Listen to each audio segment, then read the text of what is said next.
Do you want to learn how to do the neatest, most flat sew in with leave out, but we are using the flip over method?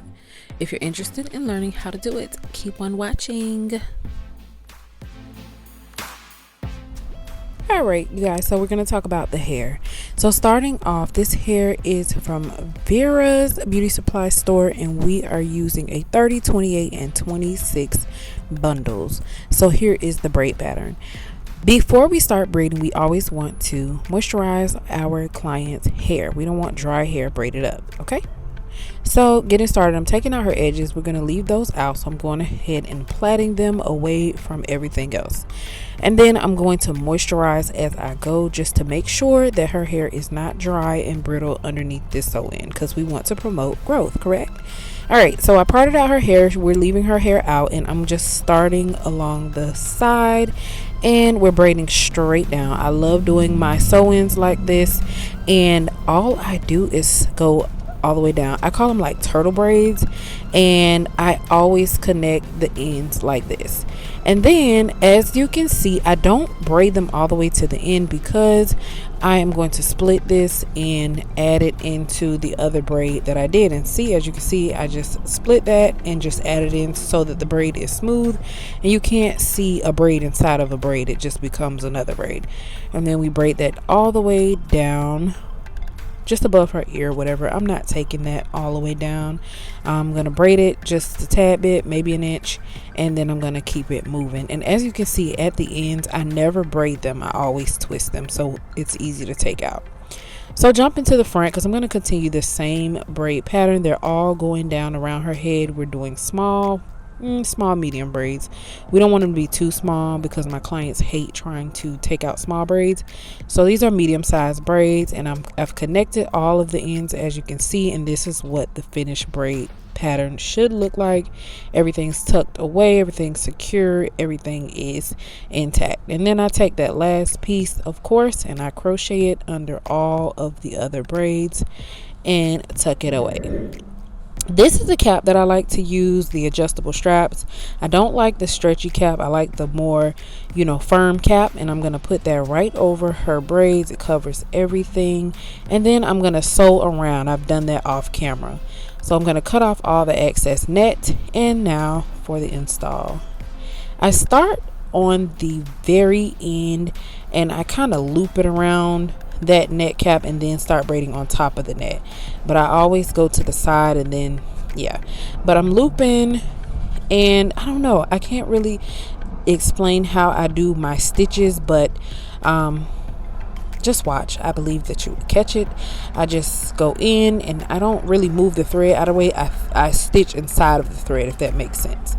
And here's a cute puppy, surprise. So I'm going to give her back to her mommy, and we're going to continue on. So I did, of course, the same type of stitching, and as you can see, I'm stitching inside of the loop. I don't move the thread, but it actually kind of lays a lot flatter when I stitch this way. When I try to stitch any other way, it just doesn't work.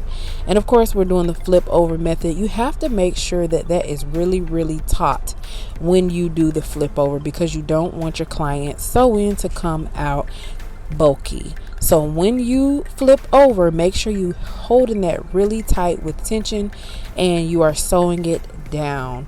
And then at the ends, I don't tie knots, but I continuously loop it until I can't anymore, and then I just cut it off. They never have a problem with it coming out or anything like that.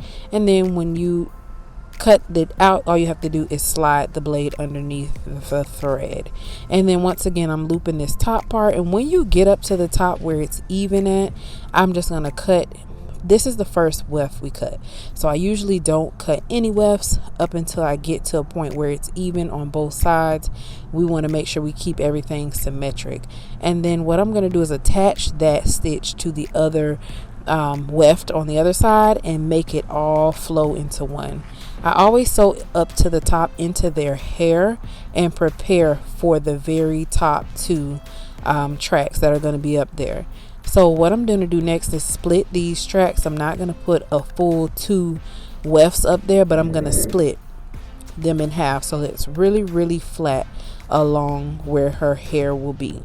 So I'm going to lay that top one, and we're just stitching. I'm actually not stitching into braids. As you can see, her braids are finished, like there's no braid to braid on, but I'm stitching, into the actual hair. And we're not doing tight wefts, or we're not doing tight stitches up here. We're doing very gentle stitches up here, and it's just gonna lay flat and seamless. So now for the style, basically all I need to do at this point is flat iron her hair. Her hair is relaxed, so we don't have to worry about her hair, getting out